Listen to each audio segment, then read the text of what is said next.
Hello everyone, welcome to my class. இன்னைக்கு கிளாஸ்ல நம்ம பார்க்க போற topic Gettysburg Address by Abraham Lincoln. This is a portion that has been prescribed for TRB UG. So before we enter into the slides, ஒரு kind request. நம்ம சேனலை இன்னும் subscribe பண்ணலைன்னா subscribe பண்ணுங்க, உங்க ஃப்ரெண்ட்ஸ்க்கும் ஷேர் பண்ணுங்க, சஜஸ்ட் பண்ணுங்க. Thank you.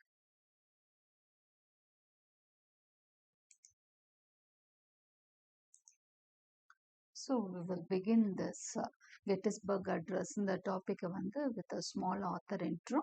இது ஒரு முக்கியமான கட்டத்தில் ஆப்ரஹாம் லிங்கன் டெலிவர் பண்ண ஒரு ஸ்பீச் தான் Gettysburg Address. என்ன ஏது அப்படிங்கிறத நம்ம பார்க்கலாம். பிஃபோர் தட் நம்ம ஆத்தர் பற்றி தெரிஞ்சுக்கலாம். ஆப்ரஹாம் லிங்கன் நீங்கள் ரொம்ப கேள்விப்பட்ட ஒரு நேம், யூஎஸ் பிரசிடென்ட்டாக இருந்தவர்னு உங்களுக்கு தெரியும். ஆனால் இன்னும் கொஞ்சம் டீட்டெயில்டாக அவரை பற்றி தெரிஞ்சுக்கோங்க. He was born on February 12th, 1809 and he died on April 15th, 1865. He was an American lawyer, politician and statesman. He served as the 16th president of the United States. So, United States oda 16th president da Abraham Lincoln. எப்ப இருந்து serve பண்றாரு? From 1861 until his assassination in 1865. So, he was murdered. Okay, அவர் கொல்லப்பட்டார். He was assassinated in 1865. அது வரைக்கும் அந்த 4 years தான் அவர் என்னவா இருந்தார் அப்படின்னு சொன்னா he was the American president. Lincoln led the Union through the American Civil War to defend the nation as a constitutional union and succeeded in abolishing slavery, bolstering the federal government and modernizing the US economy. So Abraham லிங்கனுக்கு நிறையவே fame உண்டு. ஏன்னா அவரோட பீரியட்ல தான் American civil வார் நடந்தது. Civil war அப்படிங்கிறத details நம்ம பின்னாடி பார்க்க போறோம். என்ன சிவில் வார் அப்படின்னாலே முதல் உள்நாட்டு சண்டை. சிவில் வார்னா பங்காளிகளுக்குள்ள நடக்கிற சண்டையை தான் சிவில் வார்னு சொல்லுவோம். ஒரு கண்ட்ரிக்குள்ள சிவில் வார்னா உள்நாட்டு சண்டையை தான் சிவில் வார் அப்படின்னு சொல்லுவோம். அப்போ அமெரிக்கன் சிவில் வார் நடந்தது. அது என்னன்றதை நம்ம பின்னாடி பார்க்க போறோம். ஸோ அந்த அமெரிக்கன் சிவில் வார் அப்போ அவர் பிரசிடென்ட்டா இருக்கிறாரு. ஸோ அந்த டைம்ல அவர் என்ன பண்ணாருன்னா அந்த உள்நாட்டு சண்டையில இவர் தலைமையேற்று நடத்தின அந்த யூனியன் நார்தர்ன் ஸ்டேட்ஸ் யூனியன் சொல்லுவாங்க. அவங்களுக்கும் சதர்ன் ஸ்டேட்ஸ்க்கும் இடையில தான் சிவில் வார் நடக்குது. அமெரிக்காவோட நார்தர்ன் ஸ்டேட்ஸ்க்கும் சதர்ன் ஸ்டேட்ஸ்க்கும் இடையில தான் சிவில் வார் நடக்குது. ஸோ நார்தர்ன் ஸ்டேட்ஸுக்கு தான் இவர் தலைமை வகிக்கிறாரு. It was called as the Union. Okay, அதை தலைமை வச்சு போய் அதில் he also defended the nation as a constitutional union and succeeded in abolishing slavery.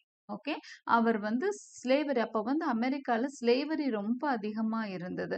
ஸ்லேவரின்னா உங்களுக்கு தெரியும்னு நினைக்கிறேன், அடிமைகளாக இருக்கிறது, அதாவது அடிமைத்தனத்தை ஒழிக்கிறதுல இவரோட பங்கு ரொம்பவே முக்கியமானதாக இருந்திருக்கு. And he bolstered the federal government, அதாவது ஒரு ஒன்றிணைக்கிறாரு. ஒவ்வொரு ஸ்டேட்டும் ரொம்ப அமெரிக்காவில் ஸ்டேட்ஸ் இந்தியாவை போல 7 மடங்கு பெருசு தான் உங்களுக்கு America. So it's a big country. நிறைய ஸ்டேட்ஸ் 50 ஸ்டேட்ஸ்க்கு மேலே இருக்கு அமெரிக்காவில். ஸோ அத்தனை ஸ்டேட்ஸும் எப்படின்னா ஒன்றிணைஞ்சு அந்த நடக்கிறது. ஒரு அவங்களுக்குள்ள ஒரு அதாவது ஒவ்வொரு ஸ்டேட்டுக்கும் ஒரு சில ஃப்ரீடம் இருக்கும். At the same time wellbeing of the கண்ட்ரிங்கிறப்போ எல்லாம் இணைஞ்சு செயல்படுவாங்க. அதுதான் யுனைடெட் நேஷன்ஸ் அப்படிங்கிற அர்த்தத்துல வரும். ஸோ யுனைடெட் ஸ்டேட்ஸ், அதுக்கு மீனிங் தான் யுனைடெட் ஸ்டேட்ஸ். அப்போ ஃபெடரல் கவர்மெண்ட்டா உருவாக்குனது அவர் தான். And he modernise the US எக்கானமியை பொருளாதாரத்தையும் சிறப்பு அந்த ஷார்ட் டேர்ம்லயே நிறைய விஷயங்களை அமெரிக்காவுக்கு செஞ்சவர் தான் ஆப்ரஹாம் லிங்கன். அதனால தான் இன்னைக்கும் அவர் போற்றப்படுறார். Okay, right. Now we will go into the introduction of the topic. Okay, நம்ம author introduction பார்த்துட்டோம். முதல் authorையும் பார்த்துருவோம். This is Abraham Lincoln. Okay, so this is Abraham Lincoln, the great president of America, who was the 16th president of America. அதெல்லாம் தெரிஞ்சுக்கோங்க. எத்தனாவது president அப்படிங்கிறத தெரிஞ்சுக்கோங்க. Now, Gettysburg Address பத்திய ஒரு ஷார்ட் இன்ட்ரடக்ஷனுக்குள்ள நம்ம போகிறோம். ஸோ கெட்டிஸ்பர்க் அப்படிங்கிறது என்னன்னா ஒரு இடத்தோட பேரு. கெட்டிஸ்பர்க் அட்ரஸ் அப்படின்னா அவர் கொடுத்த ஒரு ஸ்பீச். கெட்டிஸ்பர்க்ல கொடுத்த ஒரு ஸ்பீச் வந்து ரொம்ப சிக்னிஃபிகண்ட், ரொம்ப ரொம்ப இம்பார்ட்டன்ட். ஏன் எதனாலங்கிறத தான் நம்ம பார்க்க போறோம். The Gettysburg Address is the name given to a short speech of just 272 words that the US President Abraham Lincoln delivered at the dedication of the Soldiers' National Cemetery, which is now known as Gettysburg National Cemetery in Gettysburg, Pennsylvania on 19th November 1863. So இதுதான் occasion. என்ன அக்கேஷன்ல இந்த Gettysburg address நடந்தது அப்படின்னு சொன்னா, Gettysburg அப்படிங்கிற இடத்துல ஒரு அதாவது சிவில் வார் வந்து நிறைய இடத்துல நடந்தது. அதுல கெட்டிஸ்பர்க்ல நடந்த சிவில் வார், இந்த சண்டை வந்து நிறைய இடத்துல அந்த உள்நாட்டு சண்டை நடந்தது, சிவில் வார்னு சொன்னேன் இல்லையா. So civil war happened in many places. அதுல முக்கியமான ஒரு இடத்துல எங்க நடந்ததுன்னா கெட்டிஸ்பர்க்ல நடந்த சண்டை வந்து ரொம்பவே சிக்னிஃபிகண்ட். ஏன்னா அங்க கேஷுவாலிட்டிஸ் நிறைய ஏற்பட்டது. அந்த கெட்டிஸ்பர்க்ல நடந்ததுங்க ஒரு டேர்னிங் பாயிண்டாவும் இருந்தது. அந்த கெட்டிஸ்பர்க் பேட்டில் வந்து ஒரு அந்த வார்க்கே ஒரு டேர்னிங் பாயிண்ட் அமைஞ்ச ஒரு பேட்டில். அதனால அந்த இடத்துல என்ன பண்ணாங்க அப்படின்னா ஒரு மெமோரியல் மாதிரி கட்டுறாங்க. அங்க இறந்து போனாங்க இல்லையா, அந்த சோல்ஜர்ஸ்க்கு ஒரு மெமோரியலும், அடுத்ததா ஒரு சிமெட்ரினா தெரியும் இல்லையா உங்களுக்கு, ஒரு கிரேவ்யார்டு. அங்க இறந்து போன எல்லாருக்கும் ஒரு கிரேவ்யார்டு, அதாவது ஒரு கல்லறை தோட்டம் மாதிரி ஒன்று வச்சு அதுக்கு வந்து ஒரு மெமோரியல் எல்லாம் கட்டி அந்த இடத்துல தான் அவர் கொடுக்குற ஸ்பீச் தான் இந்த கெட்டிஸ்பர்க் அட்ரஸ். ஓகே, அந்த மெமோரியல் ஆரம்பிச்சு அந்த மக்களுக்கு அந்த நினைவு சின்னத்தை எழுப்பிட்டு அந்த இறந்து போனவங்களோட அந்த கல்லறை தோட்டத்துல வந்து கொடுத்த ஸ்பீச் தான் வந்து கெட்டிஸ்பர்க் அட்ரஸ். இது பார்த்தீங்க அப்படின்னு சொன்னா ரொம்ப லாங் ஸ்பீச் எல்லாம் கிடையாது. இவ்வளோ ஃபேமஸா இருக்கு கெட்டிஸ்பர்க் அட்ரஸ் இருந்தா கூட it is not a big speech. வெறும் 272 வேர்ட்ஸ் தான், லைன்ஸ் கூட இல்ல. மொத்தமே 272 வேர்ட்ஸ் தான் அவரோட ஸ்பீச்ல இருக்கு. ஆனா கூட this address is a very famous address. ரொம்ப ஃபேமஸான அட்ரஸ் தான் இந்த கெட்டிஸ்பர்க் அட்ரஸ். ஸோ அதுதான் இப்போ திரும்ப நான் ரீட் பண்றேன், உங்களுக்கு புரியும். The Gettysburg Address is the name given to a short speech. அப்போ this is a short speech of just 272 words தான் தட் த யூஎஸ் பிரசிடென்ட், அப்போ இருந்த US president Abraham Lincoln delivered at the டெடிகேஷன்னா கொடுக்கறது, அர்ப்பணிக்கிறது, of the Soldiers National Cemetery. அப்போ soldiers அந்த வீரர்களோட, தேசிய வீரர்களோட கல்லறையை வந்து டெடிகேட் பண்றாரு, அர்ப்பணிக்கிறாரு. Which is now known as Gettysburg National Cemetery. இப்போ வந்து அதை வந்து முந்தி சோல்ஜர்ஸ் நேஷனல் சிமெட்ரின்னு அவங்க ஆரம்பிச்சது. இப்போ வந்து அதை எப்படி கூப்பிடுறாங்கன்னா கெட்டிஸ்பர்க் நேஷனல் சிமெட்ரி அப்படின்னு கூப்பிடுறாங்க. இன் கெட்டிஸ்பர்க் எந்த ஸ்டேட்ல இருக்குன்னா பென்சில்வேனியா அப்படிங்கிற யுனைடெட் ஸ்டேட்ஸ்ல இருக்கக்கூடிய ஒரு ஸ்டேட்ல இருக்கிறது தான் கெட்டிஸ்பர்க் சிமெட்ரி. ஓகே, கெட்டிஸ்பர்க்ன்ற ஊரும் அங்கதான் இருக்கு.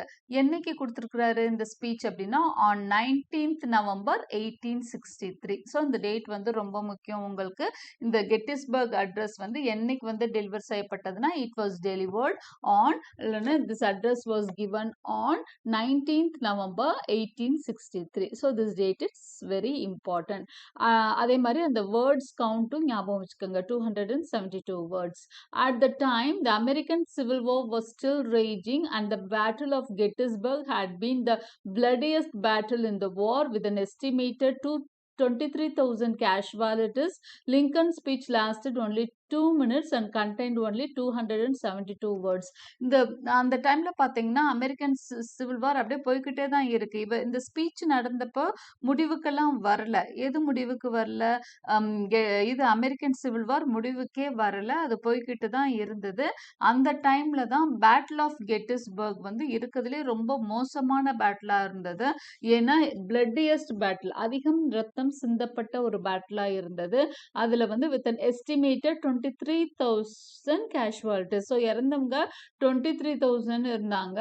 அப்புறம் லிங்கனோட ஸ்பீச் பார்த்தீங்கன்னா, இட் லாஸ்டட் ஒன்லி 2 மினிட்ஸ். 2 நிமிஷம் தான் அவர் பேசுறாரு. மொத்தமே 272 வேர்ட்ஸ் தான் சொல்றோம் இல்லையா? And contained only 272 words. The main speak அப்ப அவ்வளோதானா அந்த கெட்டிஸ்பர்க் அட்ரஸ்னா, ஆக்சுவலா இவர் பேசினது 2 மினிட்ஸ் தான். அங்க வந்து மெயின் ஆரேட்டர் அவங்க கூப்பிட்டு போனது ஒரு ஆரேட்டர், அதாவது ஒரு ஸ்பீக்கர், ஒரு பெரிய அந்த நாட்டுல இருந்த ஒரு மிகப்பெரிய ஸ்பீக்கர் இருந்தாரு. அவரு ஒரு ஆரேட்டர் இருந்தாரு. அவர் பேர் வந்து Edward Everett. He was a great orator. ஆரேட்டர்னா பேச்சாளர். ஓகே. ஸோ எட்வர்ட் எவரெட்ன்ற ஒரு கிரேட் ஆரேட்டர் தான் அன்னைக்கு வந்து மெயினா பேசினவர். அவர் எவ்வளோ நேரம் பேசியிருக்காரு பாருங்க. Who spoke for 2 hours. 2 மணி நேரம் அவர் கதற கதற பேசியிருக்கிறாரு. பட் ஆப்ரஹாம் லிங்கன் 2 மினிட்ஸ் தான் பேசினாரு. அவரோட பேச்சு தான் என்ன ஆச்சுன்னா ரொம்பவே வந்து பேசப்படும் பொருளாச்சு. Okay. So it was delivered on 19th November 1863. திரும்பவும் சொல்லியிருக்கு. The date is very important. Okay. So this is the introduction of Gettysburg Address. So உங்களுக்கு புரிஞ்சிருக்கும் அமெரிக்கன் சிவில் வார்ல எந்த கட்டத்தில் அந்த கெட்டிஸ்பர்க் அட்ரஸ் கொடுக்கப்பட்டது. கெட்டிஸ்பர்க்ல அந்த வார் நடந்து முடிஞ்சதுக்கு அப்புறம் நிறைய பேர் இறந்ததுக்கு அப்புறம் அங்க இறந்தவங்களுக்கான ஒரு நினைவிடம், அவங்களுக்கு ஒரு கல்லறை எழுப்பப்பட்டது. அதுல வந்து he gave this address. Okay. So அங்க வந்து முக்கியமா பேசினார் ஒரு பெரிய ஸ்பீக்கர்னு சொன்னேன் இல்லையா? This is the man Edward Everett. Okay. Abraham Lincoln 2 minutes தான் பேசினாரு. இவர் 2 ஹவர்ஸ் பேசுறாரு எட்வர்ட் எவரெட். ரைட். அடுத்தது நம்ம சிவில் வார் பத்தி இப்போ தெரிஞ்சுட்டு நம்ம என்ன பண்ண போறோம். ஏன்னா நம்மளுக்கு டாபிக் டெக்ஸ்ட் பார்த்தீங்கன்னா 2 மினிட்ஸ் டாபிக் தான். ஓகே. ரொம்ப சின்ன டாபிக் தான். ஸோ அதை பற்றிய டீட்டெயில்ஸ் எல்லாம் தெரிஞ்சுக்கிட்டா தான் அதோட அர்த்தம் நம்மளுக்கு புரியும். ரைட். அமெரிக்கன் சிவில் வார் பற்றி நம்ம புரிஞ்சுக்கலாம். உள்நாட்டு சண்டை அமெரிக்காவில் ஏன் நடந்தது அப்படிங்கிறத முதல் தெரிஞ்சுக்கலாம். 1750s அரௌண்ட் எனக்கு சரி, அதாவது 18th செஞ்சுரி ஆரம்பத்திலேயே வந்து என்ன ஆயிடுது அப்படின்னு சொன்னா, அமெரிக்கா வந்து இங்கிலாந்துல இருந்து இண்டிபெண்டன்ட் கண்ட்ரியா ஆயிடுது. உங்களுக்கு தெரியும் அமெரிக்கா வந்து இங்கிலாந்தோட கட்டுப்பாட்டுல தான் இருந்தது. அதுக்கப்புறம் அமெரிக்கா இண்டிபெண்டன்ட் ஸ்டேட்டா தன்னை அறிவிச்சுக்கிட்டாங்க. அப்புறம் அமெரிக்காக்குள்ள நிறைய ஸ்டேட்ஸ் இருக்கு. 50 ஸ்டேட்ஸ் கிட்டத்தட்ட இருக்கு. இதுல நார்த்தன் ஸ்டேட்ஸ்ல ஒரு மாதிரியான சூழலும், சதர்ன் ஸ்டேட்ஸ்ல வேற விதமான சூழலும் நிலவும். நார்தர்ன் ஸ்டேட்ஸ்ல பார்த்தீங்கன்னா ஃபுல்லா இண்டஸ்ட்ரீஸ், ஃபர்ம்ஸ் இந்த மாதிரி ஒரு மாதிரி டெவலப்டா இருக்கும். சதர்ன் ஸ்டேட் ஃபுல்லா அக்ரிகல்ச்சரை நம்பி இருந்தாங்க, ஃபார்மிங்கை நம்பி இருந்தாங்க. ஓகே. ஸோ 2 நார்தர்ன் ஸ்டேட்ஸ் வேற மாதிரியும் சதர்ன் ஸ்டேட்ஸ் வேற மாதிரியும் இருந்தது. ஸோ இங்க southern states full and full பார்த்தீங்கன்னா ஸ்லேவரியை நம்பி தான் இருந்தாங்க. அதாவது ஸ்லேவ்ஸ் நம்பி தான் இருந்தாங்க, அடிமைகளை நம்பி தான் இருந்தாங்க. அடிமைகள்னா அவங்க வந்து பிளாக்ஸ். இங்கிலீஷ் பீப்புள் எல்லாம் எங்கெல்லாம் வந்து அவங்க காலனிஸ் வந்து இது பண்ணாங்களோ, எஸ்டாப்ளிஷ் பண்ணாங்களோ, அங்க இருந்து நிறைய ஸ்லேவ்ஸ் என்ன பண்ணிக்கிட்டாங்க அப்படின்னு சொன்னா இது பண்ணிக்குவாங்க, எடுத்துட்டு போய் அவங்க ஒர்க் பண்ற இடத்துல வேலைக்கு வச்சுக்குவாங்க. பெட்டி ஒர்க்ஸ் பார்க்கறதுக்கு, சாதாரண வேலைகள் பார்க்கறதுக்கு பிளாக்ஸை வச்சு தான் பார்த்துக்குவாங்க. அவங்களுக்கு சும்மா சாப்பாடு மட்டும் போட்டு வீட்டில் ஒரு சும்மா ஆடு மாடு மாதிரியே தான் அவங்க நடக்கும். அமெரிக்காவில் ஸ்லேவரி ரொம்ப மோசமாக ஒரு கட்டத்தில் போச்சு. ஆடு மாடுகளை மார்க்கெட்ல விற்கிற மாதிரி ஸ்லேவ்ஸ் எல்லாம் வித்துட்டு இருந்தாங்க, அடிமைகளை வித்துட்டெல்லாம் இருந்தாங்க. அந்த அளவுக்கு ரொம்ப மோசமா அமெரிக்கால ஸ்லேவரி ஒரு கட்டத்துல இருந்தது. ஸோ அந்த அளவு ஸ்லேவரி போயிட்டு இருந்தப்போ நார்தர்ன் ஸ்டேட்ஸ்ல இருந்தவங்க என்ன பண்ணாங்கன்னா, இது தப்பு, ஸ்லேவரியை வந்து அபாலிஷ் பண்ணணும், அடிமைத்தனத்தை அபாலிஷ் பண்ணணும். நார்தர்ன் ஸ்டேட்ஸ்ல பெரிய வலுவான குரல் எழும்ப ஆரம்பிச்சிருச்சு. அதே மாதிரி அந்த ஸ்லேவ்ஸ் எல்லாம் ரிபல்ஸ் ஆக ஆரம்பிக்கிறாங்க, அடிமைகள் எல்லாம் வந்து புரட்சி பண்ண ஆரம்பிக்கிறாங்க. ஆனா சதர்ன் ஸ்டேட்ஸ்ல இருக்கிறவங்க அவங்கள வச்சுதான் வேலையை பண்ணணும்.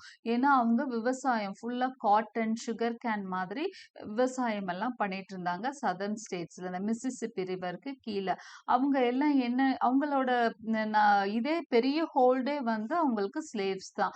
ஸ்லேவ்ஸ் வச்சு தான் அவங்க வேலையை எல்லாமே நடத்திட்டு இருந்தாங்க. ஸ்லேவ்ஸ் அபாலிஷ் பண்றது அப்படின்னா அவங்களோட வாழ்வாதாரத்தையே கேள்விக்குறியாக்குற மாதிரி. So they against the abolition movement. இந்த அபாலிஷன் மூவ்மெண்ட், அது பேர் என்னன்னா அபாலிஷன் மூவ்மெண்ட். ரைட். இந்த அபாலிஷன் மூவ்மெண்ட் வந்து நார்தர்ன் ஸ்டேட்ஸ்ல ரொம்ப சப்போர்ட் பண்றாங்க. இங்க பாருங்க, இந்த நார்தர்ன் ஸ்டேட்ஸ் சப்போர்ட்டட் அபாலிஷன் மூவ்மெண்ட்னு கொடுத்துருக்கேன். ஸோ நம்ம போலாம். American civil war period. So உங்களுக்கு ஓரளவுக்கு ஒரு ஐடியா கிடைச்சிருச்சு இல்லையா? சிவில் வார் எதை வச்சு அப்படின்னு சொன்னா உள்ள நடந்த, அதாவது அடிமைத்தனத்துக்கு ஆதரவாகவும் எதிராகவும் நடந்ததுதான் சிவில் வார். சதர்ன் ஸ்டேட்ஸ் வந்து அதாவது விவசாயத்தை நம்பி இருக்கு. அவங்களுக்கு அடிமைகள் ரொம்பவும் தேவைப்பட்டாங்க. ஸோ அவங்க ஸ்லேவரி வேணும் அப்படிங்கிறாங்க. அடிமைகள் வேணும்னு சொல்றாங்க. ஆனா நார்தர்ன் ஸ்டேட்ஸ்ல வேற மாதிரி ஒரு சூழல். அவங்க வந்து இல்ல இல்ல ஸ்லேவரி அபாலிஷ் பண்ணணும். அடிமைத்தனத்தை வேற இருக்கணும்னு நார்தர்ன் ஸ்டேட்ஸ் சொல்றாங்க. இந்த ரெண்டுக்கும் இந்த இதுல என்ன ஆகுது அப்படின்னா, இந்த சதர்ன் ஸ்டேட்ஸ் வந்து இந்த ஸ்லேவரிய வெஸ்டர்ன் ஸ்டேட்ஸ், அதாவது மேற்கு பக்கம் இருக்கக்கூடிய ஸ்டேட்ஸுக்கும் கொண்டு போக நினைக்கிறாங்க. அப்பதான் வந்து ரொம்ப இது பிரச்சனை முத்தி சிவில் வாரா பிரேக் அவுட் ஆகுது. ஓகே, இதோட பீரியட் பாருங்க. 1-2 days எல்லாம் இல்ல, 4 years நடக்குது சிவில் வார். ஏப்ரல் 12 1861ல இருந்து மே 26 1865 வரைக்கும் அப்பப்போ பெரிய பெரிய சண்டைகள் நடந்துகிட்டே இருந்தது. அதாவது உள்நாட்டுக்குள்ள சண்டை வந்துகிட்டே தான் இருந்தது. அவங்களுக்குள்ள ஒரு பீஸ்ஃபுல்லாவே இல்ல. அப்போ சண்டை யாருக்கும் யாருக்கும் நடக்குது? between northern states and southern states. Northern supported abolition movement. So abolition movement na slavery abolishing. So they supported abolishing slavery. The northern states supported abolishing slavery, but southern states supported slavery. They supported abolition. Northern states supported abolishing slavery. Ana southern states wanted slavery. They supported slavery. So இதுதான் பெரிய difference. Decades of political controversy over slavery. டெக்கேட்ஸ்னா பல ஆண்டுகளா, இது பாருங்க எத்தனை வருஷம் நடக்குது. ரொம்ப வருஷமா இந்த மாதிரி இதுவே 4 years சண்டையே நடக்குது. அதுக்கு முதவே கான்ட்ரவர்சி போயிட்டே இருக்கு. அதாவது அவங்களுக்குள்ள இந்த வேறுபாடுகள், ஸ்லேவரி இருக்கக்கூடாதுன்னு ஒரு குரூப்பும், ஸ்லேவரி இருந்தே ஆகணும்னு ஒரு குரூப்பும், ஒரு கான்ட்ரவர்ஷியலா நடந்துட்டே இருக்கு. It were brought to a head by the victory in the 1860 US president election of Abraham Lincoln. So எப்போ வந்து இது பெரிய பூதாகரமா வெடிக்குதுன்னா, ஆப்ரஹாம் லிங்கன் பிரசிடென்ட் ஆகுறப்போ தான். ஏன்னா அவர் வந்து இதை ஒரு பெரிய வாக்குறுதியாவே சொல்லியிருக்காரு. நான் ஆட்சிக்கு வரப்போ நான் வந்து பிரசிடென்ட் ஆனா அபாலிஷன் இந்த ஸ்லேவரியை ஒழிப்பேன் அப்படின்னு தான் சொல்லியிருக்காரு. ஸோ அவர் வந்து ஹெட் ஆனோனையே என்ன ஆகுது அப்படின்னு சொன்னா பெரிய பிரச்சனை ஆகுது. சதர்ன் ஸ்டேட்ஸ் எல்லாம் நாங்க யூஎஸ்ல இருந்தே பிரியிறோம் அப்படின்லாம் சொல்ல ஆரம்பிக்கிறாங்க. ஓகே, அதுல 7 ஸ்டேட் வந்து பிரிஞ்சிடுறாங்க. அதையும் நம்ம பாக்குறோம். ஓகே, ஸோ இந்த 1860 எப்போ வந்து பாருங்க, அமெரிக்கன் பிரசிடென்ட்டா யார் ஆகுறா? ஆப்ரஹாம் லிங்கன் 1860ல ஆகுறாரு. Okay, he opposed slavery's expansion into the western territories. அவர் வந்து ஸ்லேவரி வெஸ்டர்ன் டெரிட்டரிஸ்க்கு வேற எக்ஸ்பாண்ட் பண்றத ரொம்ப ஸ்ட்ராங்கா எதிர்த்து அவர் வந்து எலெக்ஷன்ல ஜெயிச்சும் வந்தாச்சு. So as a reaction to his victory, அவர் ஜெயிச்சோன்னா சதர்ன் ஸ்டேட்ஸ்ல ரொம்ப டென்ஷன் ஆகுறாங்க. இந்த மனுஷன் என்ன பண்ணியிருக்காரு? ஸ்லேவரி அபாலிஷ் பண்ணுவேன்னு சொல்லியிருக்காரு. அவர் இப்போ ஜெயிச்சிட்டாரு. அவர் வந்துட்டா ஸ்லேவரி அபாலிஷ் பண்ணுவாரு, நம்மளுக்கு பெரிய பிரச்சனை ஆயிடுமேன்னு சதர்ன் ஸ்டேட்ஸ் நினைக்கிறாங்க. அதனால அவங்க என்ன பண்றாங்க? தே செசீடட் ஃப்ரம் த யூஎஸ், அதாவது யூஎஸ்ல இந்த யுனைடெட் ஸ்டேட்ஸ் அந்த ஃபெடரல்ல இருந்து தங்களை விலகிக்கிறதா சொல்றாங்க. ஒன்றிணைந்த அந்த ஸ்டேட்ஸா இருக்கு இல்லையா, அதுல ஒருங்கிணைந்த அந்த ஸ்டேட்ஸ்ல இருந்து நாங்க விலகிக்கிறோம், நாங்க இந்த நாட்டோட ஒரு பகுதி இல்ல அப்படின்னு சொல்ல வர்றாங்க. இன் பிப்ரவரி 1861 ஃபார்மிங் த கான்ஃபெடரசி, அவங்க வந்து கான்ஃபெடரசின்னு ஒண்ணு ஒரு யூனிட்டை ஃபார்ம் பண்றாங்க, ஒரு யூனியனை ஃபார்ம் பண்றாங்க. ஓகே, ஸோ ஆப்ரஹாம் லிங்கன் ஜெயிச்சோன்னு தான் இது வந்து ரொம்ப, அதாவது அதுக்கு முதல் கான்ட்ரவர்சி ஓடிக்கிட்டே தான் இருக்கு. பட் சிவில் வாரா வெடிச்சது லிங்கன் வந்தோன்னு தான். அவர் வந்தோன்னா சதர்ன் ஸ்டேட்ஸ் 7 ஸ்டேட்ஸ் என்ன ஆகுது? அப்படியே பிரிஞ்சு நாங்க இன்னும் அமெரிக்கா கூட இருக்கல அப்படின்னு சொல்றாங்க. அதுதான் அமெரிக்கன் சிவில் வாரோட ஸ்டார்டிங் பாயிண்ட். தி சிக்னிஃபிகன்ஸ், சரி, இதெல்லாம் உங்களுக்கு தெரிஞ்சிச்சு. அடுத்து பெரிய வார் நடக்குது. அந்த சிவில் வார்ல வந்து லிங்கன் ஹெட் பண்ண அந்த நார்தர்ன் ஸ்டேட்ஸ் தான் ஜெயிச்சு திரும்பவும் என்ன கொண்டு வர்றாங்க? அந்த யுனைடெட் நேஷன்ஸ், அந்த ஒன்றிணைந்த ஒரு ஃபெடரலை கொண்டு வர்றாங்க. அப்படிங்கிறத நம்ம முன்னாடியே பார்த்துட்டோம். அவரோட பீரியட்ல தான் பெரிய மாற்றங்களை யுனைடெட் ஸ்டேட்ஸ்ல அவர் கொண்டு வந்தாரு, ஜெயிச்சாரு, எல்லாம் கொண்டு வந்தாரு, எல்லாம் போய் பார்த்துட்டோம். இப்போ நம்ம கெட்டிஸ்பர்க் அட்ரஸ்க்கு தான் நம்ம இன்னைக்கு பார்க்க போறது கெட்டிஸ்பர்க் அட்ரஸ் தான். ஸோ உங்களுக்கு இந்த கெட்டிஸ்பர்க் அட்ரஸோட பேக்ரவுண்ட் எல்லாம் நான் கொடுத்துட்டேன். இப்போ நம்ம நேரடியா அதாவது சிவில் வார் பத்தி ஃபுல்லா சொல்லியாச்சு. இப்போ கெட்டிஸ்பர்க்குள்ள வரும். The abolition of slavery became a Union war goal when Lincoln issued the Emancipation Proclamation on January 1st, 1863, which declared all slaves in states in rebellion to be free, applying to more than 3.5 million to the 4 million enslaved people in the country. என்ன ஆயிடுச்சு அப்படின்னா இவர் வந்து என்ன 60லேயே president ஆயிடுறாரு. அப்ப இருந்து civil war நடந்துட்டு இருக்கு. 61ல இருந்தே சிவில் வார் ஆரம்பிச்சிருது. இதுல இமான்சிபேஷன் ப்ரொக்ளமேஷன் ஒண்ணு வந்து லிங்கன் வந்து இஷ்யூ பண்ணிட்டாரு. ஒரு அதாவது அவங்க ஃப்ரீ ஆயிட்டாங்க அப்படின்னு சொல்லி ப்ரொக்ளைம் பண்ணிட்டாரு. ஒரு விஷயத்த வந்து சொல்லிட்டாரு. என்னன்னா இன்று முதல் ஸ்லேவ்ஸ் அடிமைகள் எல்லாம் விடுதலை ஆகிறார்கள் அப்படிங்கிற மாதிரி ஒரு ப்ரொக்ளைம் பண்ணிட்டாரு. இது மூலமா என்ன ஆயிடுச்சு, 3.5 மில்லியன்ல இருந்து 4 மில்லியன் என்ஸ்லேவ்டு பீப்புள் அந்த நாட்டுக்குள்ள இருக்கிறாங்க. மில்லியன்ஸ் அப்படின்னா 10 lakhs வந்து 1 மில்லியன் சொல்லுவாங்க. ஓகே, அப்போ இங்க 10 lakhs வந்து 1 மில்லியன் அப்படின்னு சொன்னா இங்க பாருங்க எத்தனை மில்லியன்ஸ் பார்த்துக்கோங்க. 30 lakhs 40 lakhs people இருக்காங்க. ஸோ அத்தனை லேக்ஸ் ஆஃப் ஸ்லேவ்ஸ் இருக்காங்க இல்லையா, அந்த பிளாக்ஸ் அவங்க எல்லாமே ஃப்ரீ ஆயிட்டாங்க. அவர் கொடுத்த அந்த ஒரு ப்ரொக்ளமேஷன்ல, இமான்சிபேஷன் ப்ரொக்ளமேஷன்ல என்ன சொல்லிட்டாரு, எல்லாரும் இன்னைக்குல இருந்து ஃப்ரீ, யாருமே என்ஸ்லேவ்டா இருக்க வேண்டாம், யாரும் அடிமையா இருக்க வேண்டிய அவசியம் கிடையாது, அடிமைத்தனத்தை ஒழிச்சாச்சுன்னு அவர் சொல்லிட்டாரு. இதுல அப்படியே ரொம்ப மூர்க்கத்தனமா ஒரு அந்த அவர் ப்ரொக்ளைம் பண்ணோன்னு ஜான்வரி 1ல வந்து அந்த ப்ரொக்ளமேஷன் வருது. அதுக்கப்புறம் தான் இந்த ரொம்ப சீரியஸா சிவில் வார் போக ஆரம்பிச்சிருச்சு. த பேட்டில் ஆஃப் கெட்டிஸ்பர்க் என்னைக்கு நடக்குதுன்னா 1st July to 3rd July. Okay, இதை ஞாபகம் வச்சுக்கோங்க. பேட்டில் ஆஃப் கெட்டிஸ்பர்க் டேட் பாருங்க, July 1st to 3, 1863. So dates எல்லாம் முக்கியம். The Battle of Gettysburg was fought between July 1st and 3rd, 1863 and around the town of Gettysburg, Pennsylvania. So எங்க நடக்குது battle? கெட்டிஸ்பர்க்ன்ற ஊர்ல தான் நடக்குது. அந்த ஊர் எங்க இருக்கு? பென்சில்வேனியா, யூஎஸ்ல இருக்கக்கூடிய பென்சில்வேனியால நடக்குது. ஓகே, இந்த சண்டை யாருக்கும் நடக்குது? By Union and Confederate forces. யூனியன்ங்கிறது நார்தர்ன் ஸ்டேட்ஸ். அந்த நார்தர்ன் ஸ்டேட்ஸ்க்கு தலைமை தாங்கிறது வந்து Lincoln.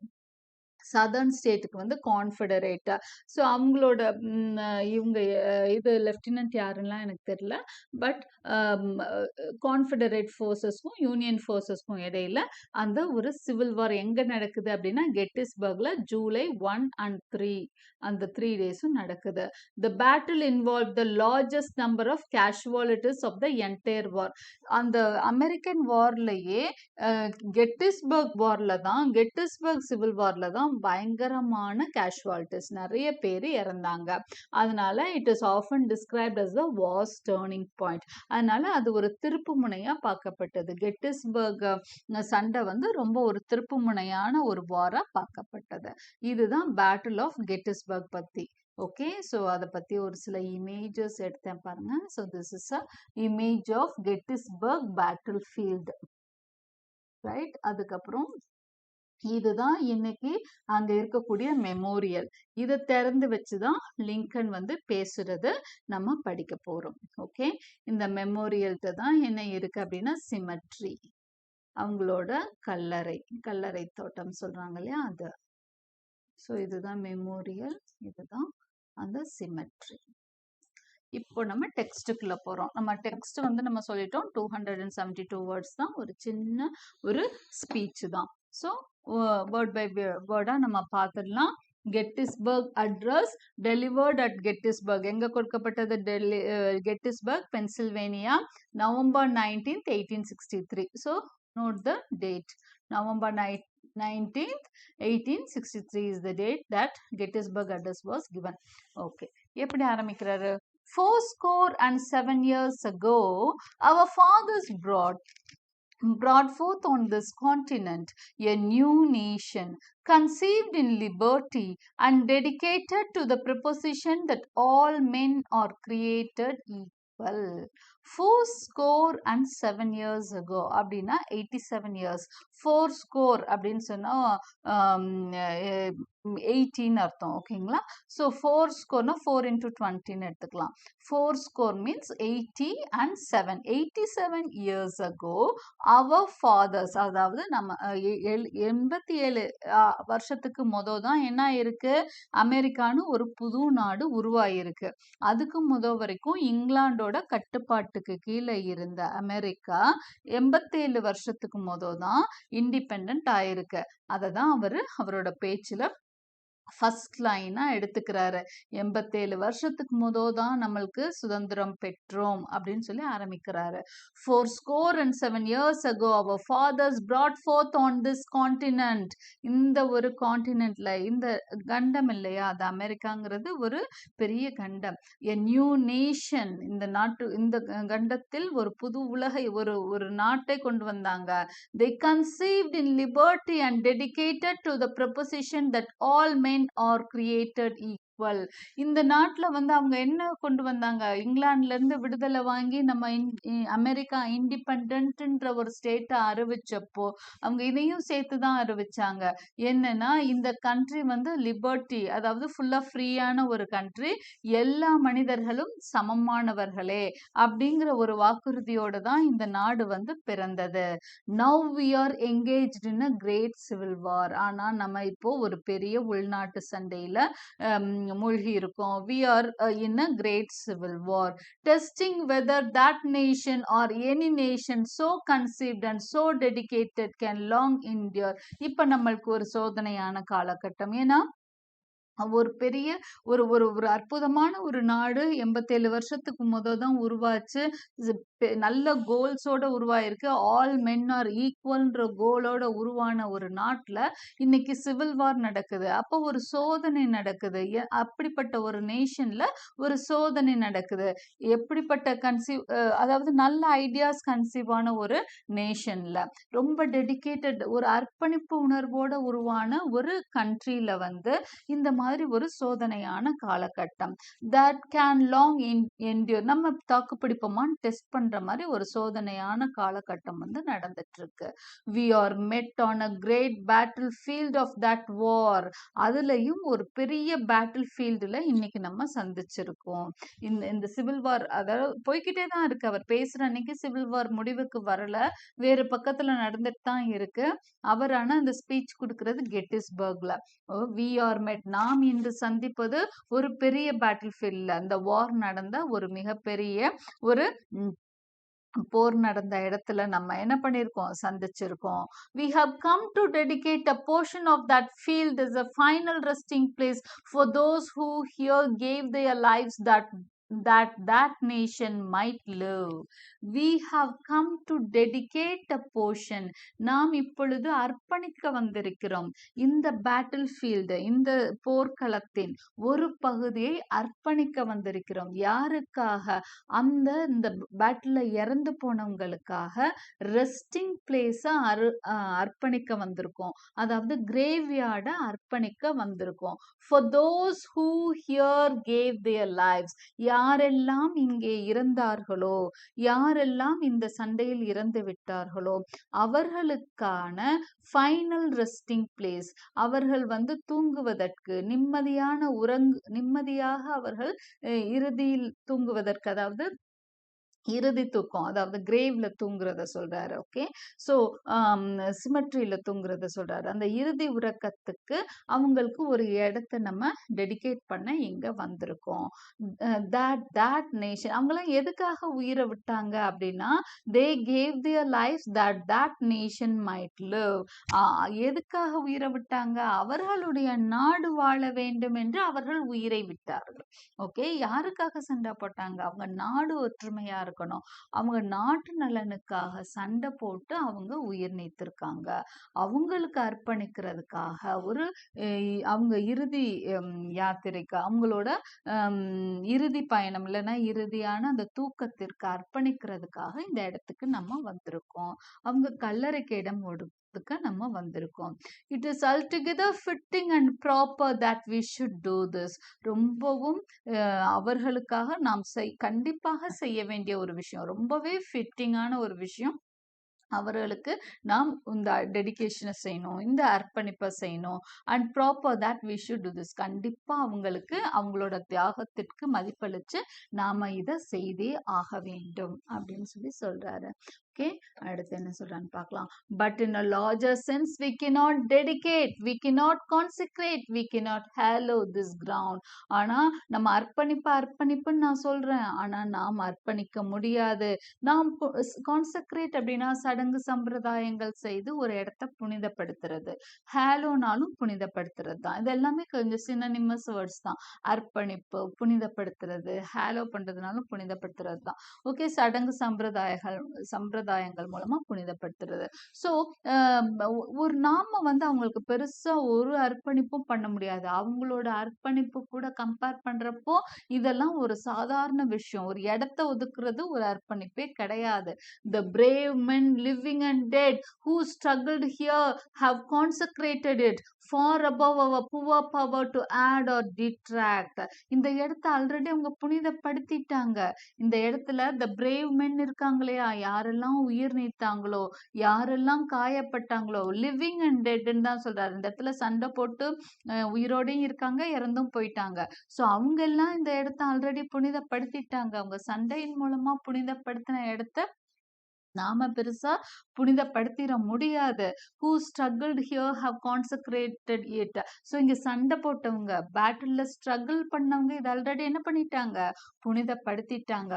far above our power to add or detract.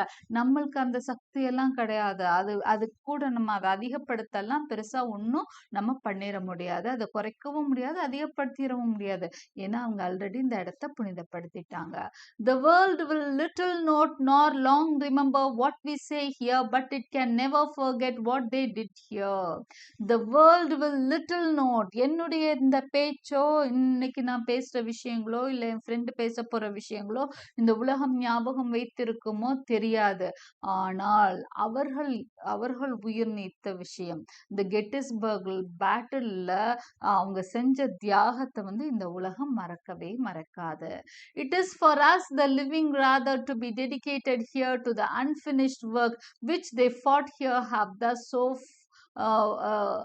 thus far so nobly advanced. நம்ம இங்க உயிரோட இருக்கோம் இல்லையா, அவங்களுக்கு தான் நம்மளுக்கு தான் அவங்க ஆக்சுவலா டெடிகேட் பண்ணியிருக்காங்க. நம்மளுக்கு தான் அவங்க என்ன பண்ணியிருக்காங்க, இந்த தியாகத்தை எல்லாம் பண்ணியிருக்காங்க. It is rather for us to be here, dedicated to the great task remaining before us, that from these honored dead we take increased devotion to that cause for which they gave the last full measure of devotion, that we were highly resolved that these dead shall not have died in vain. Okay, நம்ம இப்போ ஒரு பெரிய ஒரு உறுதிமொழி எடுக்கணும். என்ன எடுக்கணும் தெரியுமா, இந்த இறந்து போன இவர்களுக்காக, இந்த ஹானர்டு டெட்டுக்காக நம்ம என்ன பண்ணலாம் அப்படின்னு சொன்னா, ஒரு ஃபுல் மெஷர் ஆஃப் டிவோஷன். அவங்க ஒரு பெரிய ஒரு அர்ப்பணிப்பை நம்மளுக்கு செஞ்சிருக்காங்க. இந்த நாட்டுக்கு ஒரு பெரிய அர்ப்பணிப்பை அவங்க உயிர் நீத்து கொடுத்துருக்காங்க. அப்போ இந்த இடத்துல நம்ம என்ன பண்ணோம்னா, we were highly resolved that these dead shall not have died in vain. நாம் ஒரு உறுதிமொழி எடுக்க வேண்டும். நாம் டிட்டர்மினேஷன் பண்ணணும். ரிசால்வ்னா ஒரு உறுதிமொழி எடுத்துக்கணும். that these dead, இப்படி இறந்து போனாங்க இல்லையா, they shall not have died in vain. அவர்கள் இறந்தது வீணாகாமல் நாம் பார்த்து கொள்ள வேண்டும். எதற்காக அவங்க இறந்தாங்க, இந்த ஸ்லேவரியை ஒழிக்கணும்னு தானே இறந்தாங்க, நம்ம நாட்டோட ஒற்றுமைக்காக தானே இறந்தாங்க. அப்ப அவங்களோட இறப்பு அப்படிங்கிற அந்த அர்ப்பணிப்பு வீணாகாம நம்ம பார்த்துக்கணும். that this nation under God shall have a new birth of freedom. நாம் இன்று ஒரு உறுதிமொழி ஏற்கணும். எந்த உறுதிமொழி ஏற்கணும்னா, கடவுள் பேரால இந்த நாட்டுக்கு ஒரு புது ஃப்ரீடம் வேணும். ஒரு உண்மையான ஒரு சுதந்திரம் நம்ம எல்லாம் பெறணும். எல்லாரும் உண்மையிலேயே ஈக்குவல். அபாலிஷன் மூவ்மெண்ட்டை நம்ம எல்லாரும் ஆதரிக்கணும். ஸ்லேவரி இல்லாத ஒரு எல்லாரும் ஈக்குவலான ஒரு நாடு வேணும். And that government of the people by the people for the people shall not perish from the earth. ஒரு சூப்பரான ஒரு கண்ட்ரியா நம்ம நாட்டை வந்து உருவாக்கணும். எப்படிப்பட்ட கவர்மெண்ட் அமையணும் அப்படின்றாரு இந்த டெமோக்ரஸிக்கு சொல்ற அந்த வார்த்தையை சொல்லி முடிக்கிறாரு. Of the people by the people for the people. மக்களால் மக்களுக்காக, பை த பீப்புள்னா மக்களுக்காக, ஃபார் த பீப்புள்னா மக்களுக்காக, ஆஃப் த பீப்புள்னா மக்களால். ஸோ மக்களால் மக்களுக்காக தேர்ந்தெடுக்கப்பட்ட இந்த கவர்மெண்ட் என்ன பண்ணக்கூடாது, அழிஞ்சு போகக்கூடாது. இந்த ஏர்த்ல இருந்து அழிஞ்சு போகக்கூடாது. மக்கள் நலனுக்காகவே பாடுபடுற இந்த நேஷன் என்ன பண்ணணும், இன்னும் வந்து நல்லா வளரணும், வளர்ச்சி பெறணும். அதுக்கான உறுதிமொழியை நம்ம எடுக்கணும். இவங்களோட இறப்பு, இவங்களோட அந்த தியாகம் வந்து வீணாயிடக்கூடாது. ஸோ அவங்க உயிர் நீத்த இடத்துல நாம ஒரு உறுதிமொழி எடுக்கணும். இந்த ஃபைட் இன்னும் ஃபர்தரா நம்ம விகரஸா நம்ம ஃபைட் பண்ணி என்ன பண்ணணும், அந்த நாட்டோட வெற்றியை மீட்டெடுக்கணும், ஒற்றுமையை உருவாக்கணும் அப்படின்னு சொல்லி ஒரு உணர்ச்சி பூர்வமான ஒரு ஸ்பீச்சை வந்து யாரு கொடுக்குறா, 2 minutes தான், ஜஸ்ட் 2 minutes. நான் மீனிங் சொல்லி சொன்னதுனால லாங்கரா இருக்கு. அதர்வைஸ் இந்த ஸ்பீச் கேட்டீங்க அப்படின்னா ஸ்பீச்சாவே இருக்கும். நீங்க ப்ரௌஸ் பண்ணி கேட்டீங்கன்னா ஜஸ்ட் 2 minutes ஸ்பீச் தான். 272 words தான். So text is only this much. நான் ஒரு சின்ன சம்மரியும் கொடுத்துருக்கேன். இல்லை ஏன்னா நிறைய ஸ்டூடெண்ட்ஸ்க்கு இது வந்து காலேஜில் ப்ரிஸ்கிரைப் ஆகிருக்கிறதுனால ஒரு சம்மரியாகவும் இருக்குது. I just read that. அதே தான் இப்போ நான் சொன்னது தான். The opening words to the Gettysburg Address are now well known. President Abraham Lincoln begins by harking back 87 years, that is 87 years, to the year 1776, when the Declaration of Independence was signed and the nation known as United States was founded. Okay, அதாவது 87 yearsக்கு முன்னாடி தான் declaration of independence அப்படின்ற ஒரு உறுதி, அதாவது declaration of இண்டிபெண்டன்ஸ்னா அந்த நாடு சுதந்திரம் பெற்றதற்கான ஒரு டிக்ளரேஷனை வாசிக்கிறாங்க. எப்போ, எந்த வருஷம், 1776ல. இந்த சண்டை நடக்கிறது 1863ல. ஸோ 87 years முன்னாடி தான் அப்படின்னு அவர் ஆரம்பிக்கிறாரு. ஸோ இந்த வார்த்தைகள் வந்து ரொம்ப ஃபேமஸ் ஆனது, 87 years அப்படின்னு சொல்லிட்டு. The Declaration of Independence opens with the words, we hold these truths to be self-evident that all men are created equal. So Declaration of Independenceல இந்த வார்த்தைகள் முக்கியமா வந்திருக்கு. என்னன்னா, இந்த டிக்ளரேஷன்ல நாங்க என்ன சொல்றோம்னா, இந்த நாட்டுல இருக்க எல்லாரும் ஒரே விதமா ட்ரீட் பண்ணப்படுவார்கள். அதாவது we are all equal, எல்லாரும் ஒண்ணுதான் அப்படின்னு அந்த இண்டிபெண்டன்ஸ் அந்த டிக்ளரேஷன்ல சொல்லப்பட்டிருக்கு. Lincoln refers to these words in the opening sentence of his declaration. So அவரோட அந்த ஸ்பீச்ல வந்து என்ன பண்றாரு, இன் ஹிஸ் ஸ்பீச், அவரோட ஸ்பீச்ல வந்து இந்த வார்த்தையை சொல்லி தான் லிங்கன் வந்து ஆரம்பிக்கிறாரு. த யூனியன் சைடு, அப்போ இந்த நார்தன் சைடை யூனியன் சைடுன்னு சொல்றோம். Union side wanted to abolish slavery. So slavery abolish பண்ணணும்னு நினைக்கிறாங்க. And free the slaves. Various the Confederates, southern side Confederates சொல்றோம். largely in the south of US wanted to retain slavery. அவங்க slavery retain பண்ணிக்கணும், வச்சுக்கணும்னு நினைக்கிறாங்க. Lincoln immediately moves to throw emphasis on the sacrifice made by all the fallen soldiers who gave their lives at Gettysburg and at other battles during the Civil War. Lincoln என்ன நினைக்கிறாரு, அந்த சாக்ரிஃபைஸுக்கு ஒரு emphasis கொடுக்க நினைக்கிறாரு. உயிர் நீத்த அந்த மனிதர்களுக்கு, அந்த தியாகத்திற்கு என்ன ஒரு முக்கியத்துவம் கொடுக்கணும்னு நினைக்கிறாரு. அந்த கெட்டிஸ்பர்க்ல மட்டும் இல்ல, சிவில் வார்ல உயிர் நீத்த எல்லாத்துக்காகவும் அவர் என்ன பண்ண அர்ப்பணிக்கணும்னு நினைக்கிறாரு. He reminds his listeners that the United States is still a relative young country, not even a century old yet. 4 and 7 அவர் சொல்றப்பே இன்னும் 100 வருஷம் கூட ஆகல, அதுக்குள்ள இவ்வளவு பிரச்சனை நடக்குது. நம்ம இந்த பிரச்சனையெல்லாம் தீர்த்துட்டு நம்ம என்ன வரணும், ஜெயிச்சு வரணும் அப்படின்னு சொல்றாரு.